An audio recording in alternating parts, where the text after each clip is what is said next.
ሰላም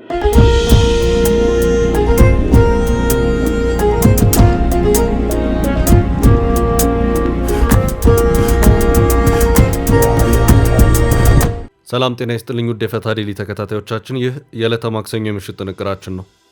ለእናንተ አዳዲስ መረጃዎች ይሰጣሉ ያልናቸውን ሀገራዊና ዓለም አቀፋዊ ዕለታዊ መረጃዎችን አሰባስበን በማጠናቀር ተገኝተናል። ቆይታችሁን ከእኛ ጋር እንድታደርጉ የቅድሚያ አክብሮታዊ ግብዣችን ነው። ወደ ዕለቱ ዝርዝር መረጃዎቻችን ከማለፋችን በፊት በቅድሚያ ዋና ዋናዎቹን እንጠቁማችሁ።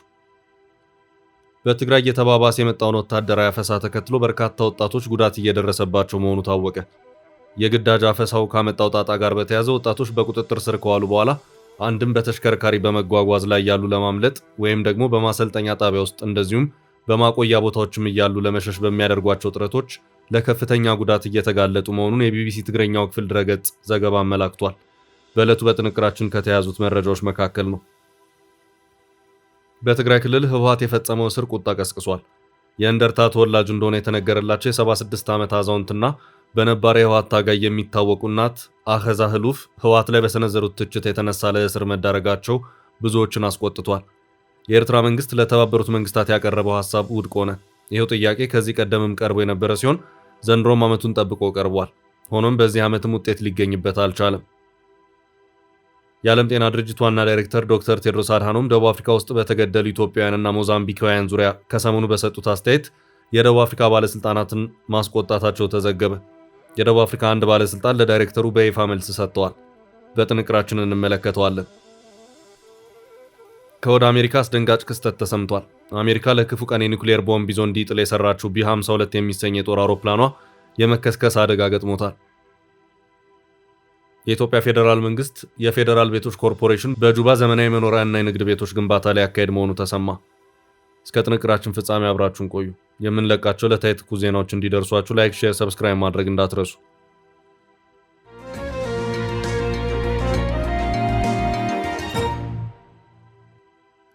ወታደራዊ አፈሳው ጣጣ አስከተለ። በትግራይ እየተባባሰ የመጣውን ወታደራዊ አፈሳ ተከትሎ በርካታ ወጣቶች ጉዳት እየደረሰባቸው መሆኑ ታወቀ። የግዳጅ አፈሳው ካመጣው ጣጣ ጋር በተያያዘ ወጣቶች በቁጥጥር ስር ከዋሉ በኋላ አንድም በተሽከርካሪ በመጓጓዝ ላይ እያሉ ለማምለጥ ወይም ደግሞ በማሰልጠኛ ጣቢያ ውስጥ እንደዚሁም በማቆያ ቦታዎችም እያሉ ለመሸሽ በሚያደርጓቸው ጥረቶች ለከፍተኛ ጉዳት እየተጋለጡ መሆኑን የቢቢሲ ትግርኛው ክፍል ድረገጽ ዘገባ አመላክቷል።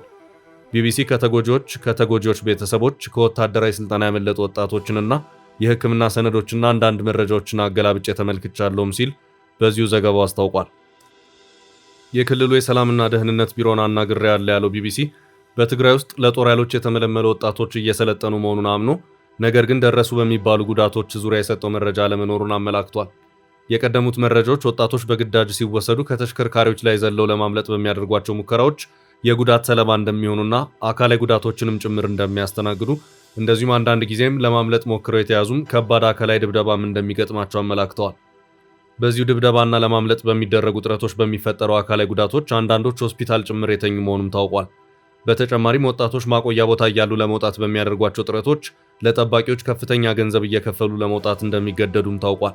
ወጣቶቹ ጦር ግንባር እንዳይሄዱ ለማዳን የማስለቀቂያ ክፍያውን የሚፈጽመው ቤተሰብ ነው። አሰሳዊ ስራ ቦታዎችን በተለይ ደግሞ በጉልበት ስራ የሚተዳደሩና በማዕድን ማውጣት ስራ ጭምር የተሰማሩትን ወጣቶች ኢላማ ያደረገ መሆኑንም ቢቢሲ አመላክቷል። በወርቅ ማውጫ ቦታዎች ወጣቶች በስፋት የሚሰማሩ መሆኑን ያመለከተው ቢቢሲ ይህንን የሚያውቁ ታጣቂዎች ተሽከርካሪዎችን አሰማርተው ከበባ በመፈጸም በርካታ ወጣቶችን አስገድደው በመኪና በመጫን እንደሚወስዷቸውም አክሏል። ይህ ሁኔታ የክልሉ ጊዜያዊ አስተዳደር ፕሬዝዳንት ሌተናል ጀነራል ታደሰ ወረደ ከስልጣን ከተወገዱ በኋላ በከፍተኛ ደረጃ ተስፋፍቶ ቀጥሏልም ተብሏል። በአካባቢው ወርቅ ማዕድን ማውጣት የሚሰሩ ወጣቶች ትንሽ መኖሪያ ቤት ነገር ቀልሰው እዚያው ያድራሉ። እንደተለመደው በሰኔ ወር መግቢያ ላይ በነበሩት ቀናት በቦታው የቀን ስራቸውን አጠናቀው መኝታ ላይ የነበሩ ወጣቶች የገጠማቸው ክስተት ግን የተለየ ነበር። በአካባቢው ሰዓት አቆጣጠር ከንጋቱ 11 ሰዓት ተኩል ላይ አካባቢው በታጣቂዎች ተከበበ ያለው ቢቢሲ በዚያው ሰሞን 180ዎቹ ወጣቶች በ25 ታጣቂዎችና በ4 ፖሊሶች ታፍነው ተወሰዱ። በአካባቢው ባለ አንድ ትምህርት ቤትም እንዲቆዩ ተደርገው በመጨረሻም ተጭነው ወደ ወታደራዊ ማሰልጠኛ ጣቢያዎች እንዲሄዱ የተደረገ መሆኑን ዘገባው አመላክቷል። ወጣቶቹ በ3 አውቶቡሶች ተጭነው በማዕከላዊ ዞን ኔቤሌት አቅራቢያ ወደሚገኘው ሴጉ ወደሚባል ወታደራዊ ማሰልጠኛ ካምፕ ተወሰዱ በማለት ምንጮች የመረጃውን አድርሰውኛል ሲልም ቢቢሲ የትግርኛው ክፍል በዚሁ ዘገባው አክሏል። ማርያም ሸዊቶ ወደ ተባለው ቦታ ሲደርሱ አንዳንዶች ለማምለጥ ሙከራዎችን ሲያደርጉ የጉዳት ሰለባ ሆነዋልም ተብሏል። ለማምለጥ በሚፈጠረው ግብግብ ወጣቶቹ በታጣቂዎች ተኩስ እንደሚከፈትባቸው እንደዚሁም ከተሽከርካሪዎችም ጭምር ወድቀው ለከፋ አካላዊ ጉዳት እንደሚዳረጉም ታውቋል።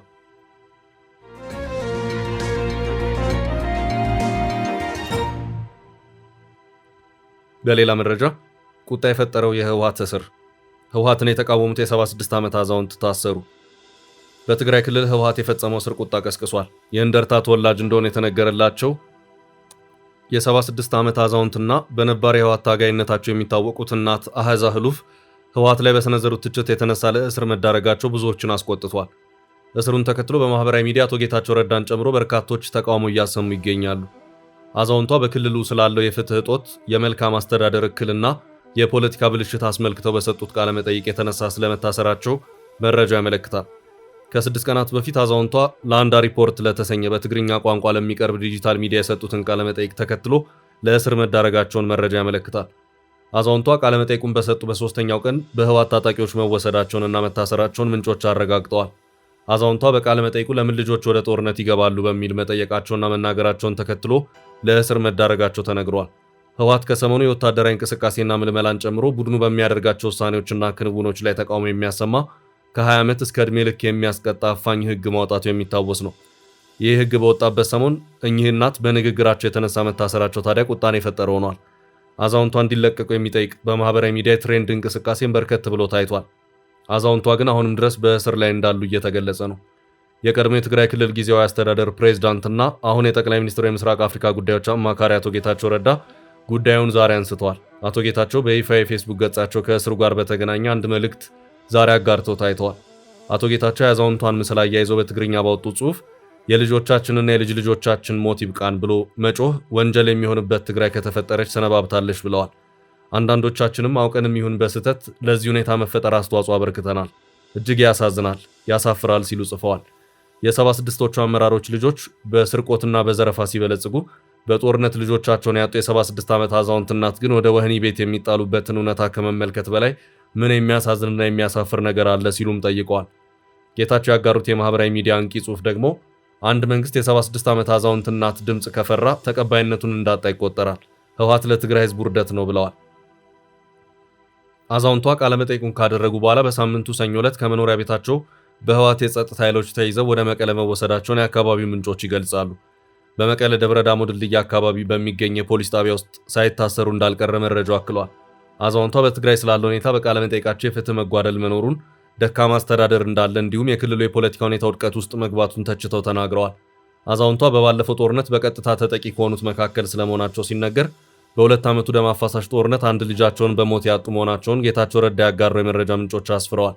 አብዛኛው የትግራይ ማህበራዊ ሚዲያ ለታሰሩት እናት ፍትህ ሲጠይቅ፣ በአሜሪካ፣ ካናዳ እና ሌሎች ሀገራት ያሉ በህወሓት ደጋፊነታቸው የሚታወቁ ግለሰቦች ደግሞ አዛውንቷን ቃለመጠይቅ ያደረገው ለአንዳ ሪፖርት ሚዲያ መስራች የሆነው አቶ ሙሉጌታ እንዲታሰር ጥሪ እያቀረቡ እንደሆነ ተስተውሏል።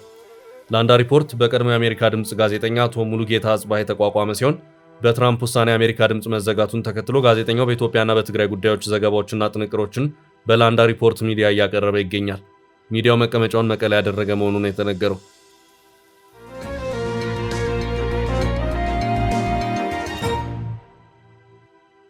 ወደ ቀጣይ ርዕስ አለፍን። የኤርትራ መንግስት ጥያቄ ውድቅ ሆነ። 62ኛ የተባበሩት መንግስታት ድርጅት የሰብአዊ መብቶች ካውንስል የሀገራት የሰብአዊ መብቶች ግምገማ ተካሂዷል። በዚህ ጉባኤ ላይ የኤርትራ መንግስት ወሳኝ ነው ያለውን ጥያቄ አቅርቦ ነበር። ነገር ግን ጥያቄው ተቀባይነትን ሊያገኝ አልቻለም። የበርካታ ሀገራት የሰብአዊ መብቶች አያያዝ በተገመገመበት ሂደት ላይ የኤርትራን ጉዳይ እንዲከታተል በልዩ ሁኔታ የተቋቋመው የክትትል ቡድን ኃላፊነቱን እንዲጨርስ ኤርትራ በየጊዜው ትጠይቃለች። ይህ በልዩ ሁኔታ በተባበሩት መንግስታት ድርጅት የተቋቋመው አካል የኤርትራ መንግስት በዜጎቹ ላይ የሚያደርሰውን የሰብአዊ መብት ጥሰቶች አንድ በአንድ የሚመዘግብ ነው። ከተቋቋመም በርካታ ዓመታት ተቆጥረዋል። ኤርትራ ይህ አካል የተልእኮ ጊዜውን እንዲጨርስ በየዓመቱ ጥያቄዎችን ታቀርባለች። ኤርትራ በዘንድሮም ዓመት ተመሳሳይ ጥያቄ ብታቀርብም ውድቅ ሆኖባታል። የኤርትራ መንግስት ይህንን ጥያቄ ከማቅረቡ ከወራት በፊት ለዓመታት የታሰሩ ሃይማኖት መሪዎችና ፖለቲከኞችን ከእስር ለቆ ነበር። ሆኖም በተባበሩት መንግስታት ድርጅት የሰብአዊ መብቶች ካውንስል በኩል ይህ በቂ አይደለም፣ ገና በ10 ሺዎች የሚቆጠሩ እስረኞች አሉ፣ ይህ ከሆነ የተቋቋመ የክትትል ስራውን እንዲያቆም ይደረጋል፣ ከዚህ ውጭ ግን የሚሆን ነገር የለም ተብሏል። እንደ ቻይና ያሉ ሀገራት በኤርትራ ውስጥ ጉዳይ ጣልቃ መግባት ነው በማለት ድጋፋቸውን ለኤርትራ ሰጥተዋል። የቻይናን የኤርትራ ድጋፍ በተመለከተ በአስመራ የቻይና ኤምባሲ መግለጫ አውጥቶ ታይቷል። የኤርትራ መንግስት ዜጎቹን ያለ ፍርድ ቤት ሂደት በዘፈቀደ ያስራል፣ የሃይማኖት መሪዎችን ያሳድዳል፣ በውጭ ያሉ ዜጎቹን ይሰልላል በሚሉትና በመሳሰሉት ከባድ የሰብአዊ መብቶች ጥሰት ክሶች ይቀርቡበታል። በዚሁ በያዝነው ዓመት ለዓመታት የታሰሩ ዜጎችን በመፍታት በዜጎች ሰብአዊ መብቶች አያያዝ ዙሪያ መሻሻሎች እንዳሳየ ለማድረግ ሙከራዎችን ያደረገው የኤርትራ መንግስት በዘንድሮ ዓመት ይኸው ልዩ የክትትል አካል የተሰጠውን የክትትል ስራውን እንዲያቆም ለማድረግ ያደረጋቸው ሙከራዎች አልተሳኩለትም። የተባበሩት መንግስታት ድርጅት የሰብአዊ መብቶች ኮሚሽን የኤርትራ መንግስት በዘፈቀደ ለ18 ዓመታት አስሯቸው የነበሩ ዜጎችን በቅርቡ መፍታቱ የሚበረታታ እርምጃ ነው በማለት ከዚህ ቀደም አድናቆቱን የገለጸ መሆኑ የሚታወስ ነው። ሆኖም ዘገባዎችና የሰብአዊ መብት ተከታታይ ድርጅቶች ሪፖርቶች የሚያመለክቱት በኤርትራ እስር ቤቶች ውስጥ ዛሬም ድረስ በ10 ሺዎች የሚቆጠሩ ታሳሪዎች ያለ ፍርድ ታስረው እንደሚገኙ ነው። ከነዚህ መካከል ጋዜጠኞች፣ መንግስት የአስተዳደር ለውጥ እንዲያደርግ የጠየቁ ለውጥ ፈላጊ ፖለቲከኞች ይገኙበታል። ዛሬም ድረስ ካላት ከታሳሪዎች መካከልም መንግስታቸው አስተዳደራዊ ማሻሻያ እንዲያደርግ መጠየቃቸውን ተከትሎ ከ25 ዓመታት በፊት የታሰሩት የቀድሞቹ ባለስልጣናትም እንደሚገኙበት ሪፖርቶቹ አመላክተዋል። በተባበሩት መንግስታት ድርጅት ግምት ፖለቲከኞችን፣ ጋዜጠኞችን፣ የሃይማኖት አባቶችንና ተማሪዎችን ጨምሮ ከ10 ሺህ በላይ ሰዎች በሀገሪቱ ውስጥ በዘፈቀደ ታስረው ይገኛሉ።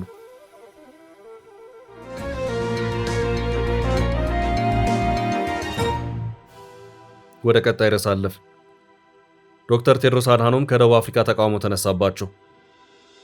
የዓለም ጤና ድርጅት ዋና ዳይሬክተር ዶክተር ቴድሮስ አድሃኖም በደቡብ አፍሪካ ውስጥ በተገደሉ ኢትዮጵያውያንና ሞዛምቢካውያን ዙሪያ ከሰሞኑ በሰጡት አስተያየት የደቡብ አፍሪካ ባለስልጣናትን ማስቆጣታቸው ተዘገበ። ዶክተር ቴድሮስ ባለፈው ሳምንት እሁድ ዕለት ደቡብ አፍሪካ ውስጥ ሌላ ዙር መጤ ጠል ጥቃት እያገረሸ መሆኑን በመጥቀስ ድርጊቱ ሀገሪቱ ለነጻነት ያደረገችውን ትግል የሚክድ አሳዛኝ ሁኔታ ነው በማለት ገልጸውት ነበር። የዓለም ጤና ድርጅት ዋና ዳይሬክተር በደቡብ አፍሪካ ውስጥ በሚፈጸሙ መጤ ጠል ጥቃቶች በሺዎች የሚቆጠሩ ቤተሰቦች መፈናቀላቸውንና የሰው ሕይወት በአጭሩ እየተቀጨ መሆኑን በመግለጽ በቅርቡ የሞቱ ኢትዮጵያውያንና ሞዛምቢካውያንን በምሳሌነት ጠቅሰው ነበር። በዚህም ቢያንስ 5 ኢትዮጵያውያንና 5 ሞዛምቢካውያን መገደላቸውን ያመለከቱት የዓለም ጤና ድርጅት ዳይሬክተር በሺዎች የሚቆጠሩ ደግሞ ለሕይወታቸው በመስጋት እየሸሹ መሆናቸውን በኤክስ ማህበራዊ ሚዲያ ገጻቸው ላይ አስፍረዋል። ይህንንም ተከትሎ የደቡብ አፍሪካ ባለስልጣናት የዋና ዳይሬክተሩ አስተያየት ትክክል አለመሆኑን በመጥቀስ በሀገሪቱ ውስጥ ተፈጥሯል ስለሚባለው መጤ ጠል ጥቃት ትክክለኛና አስተማማኝ መረጃን ለዓለም ጤና ድርጅት ለማስረዳት እንደሚፈልጉ ገልጸዋል።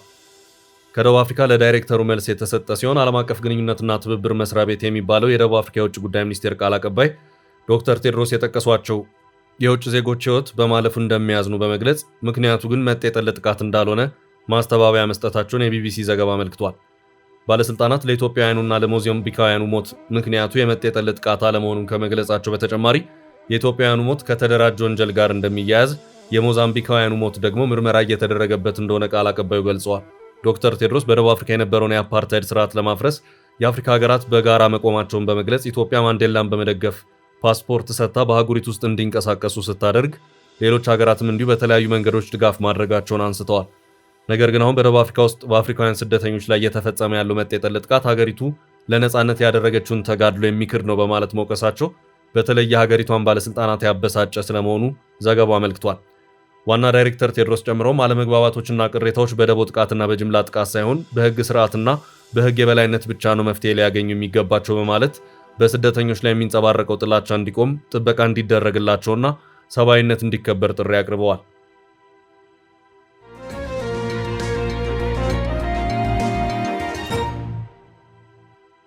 በቀጣይ ርዕስ የኢትዮጵያ መንግስት ጁባ ላይ ቤቶች ሊገነባ ነው። የኢትዮጵያ ፌዴራል መንግስት የፌዴራል ቤቶች ኮርፖሬሽን በጁባ ዘመናዊ የመኖሪያና የንግድ ቤቶች ግንባታ ሊያካሄድ መሆኑ ተሰማ። እንደ ካፒታል መጽሔት መረጃ ኮርፖሬሽኑ ከጁባ መንግስት ጋር ባደረገው ስምምነት መሰረት ግንባታውን ለመጀመር የመጨረሻ ዝግጅቱን ማጠናቀቁ ተነግሯል። ኮርፖሬሽኑ በደቡብ ሱዳን ዋና ከተማ ጁባ ዘመናዊ መኖሪያና የንግድ ተቋማት ግንባታ ለመጀመር የሚያስችሉትን ሁሉንም አስፈላጊ ቅድመ ዝግጅቶች ማጠናቀቁንና ወደ ተግባር ለመግባት መዘጋጀቱን አስታውቋል። ይህ ግዙፍ ፕሮጀክት ወደ ትግበራ ምዕራፍ የተሸጋገረው ባለፈው ቅዳሜ ዕለት በጁባ ከተማ በተፈረመው የመጨረሻ ኦፕሬሽን ውል መሰረት መሆኑ ሲገለጽ፣ ስምምነቱ ቀደም ሲል በሁለቱ ወገኖች መካከል በአዲስ አበባ ተፈርሞ የነበረውን የመግባቢያ ሰነድ በቀጥታ ወደ ስራ የሚያስገባ ነው ተብሏል። ስምምነቱን የፌዴራል ቤቶች ኮርፖሬሽን ዋና ስራ አስፈጻሚ አቶ ረሻድ ከማል እና የደቡብ ሱዳን የመካከለኛ ኢኳቶሪያል ግዛት ገዢ ኢማኑኤል አዲል በጋራ ፈርመውታል። በዚህ ስትራቴጂካዊ አጋርነት መሰረት ኮርፖሬሽኑ በጁባ ከተማ በፍጥነት እያደገ የመጣውን የቤት ፍላጎት ለማሟላት የሚያስችሉ ዘመናዊ የንግድ ማዕከላትና የመኖሪያ ህንፃዎችን ግንባታ በበላይነት ይመራል ተብሏል። ኮርፖሬሽኑ ድንበር የተሻገረ የሪል ስቴት ዘርፍ ውስጥ መግባቱን የታወቀው የደቡብ ሱዳን ባለስልጣናት የኮርፖሬሽኑን የጁባ እንቅስቃሴ በሁለቱ ሀገራት መካከል እየጨመረ የመጣ የልማት ትብብር አካል ነው ሲሉ ገልጸውታል። የኢትዮጵያ መንግስት ተቋም የሆነው ኮርፖሬሽኑ ጁባን ዘመናዊ ከተማ ገጽታ ለማሳደግ ሚና የጎላ እንደሚሆንም አክለዋል።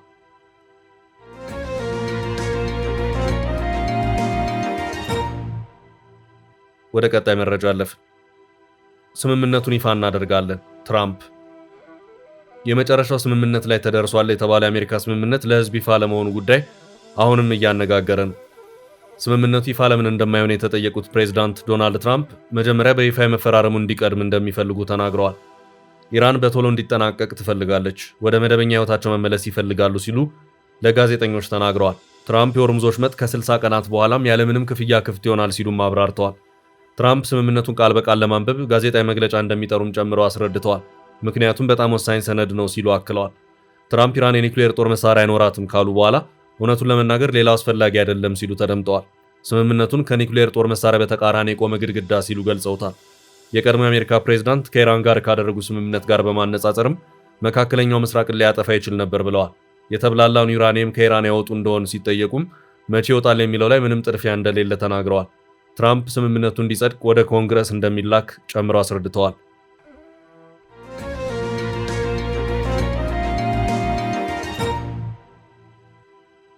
በሌላ መረጃ ኒውክሌር ቦምብ ጫኙ አውሮፕላን ተከሰከሰ። ከወደ አሜሪካ አስደንጋጭ ክስተት ተሰምቷል።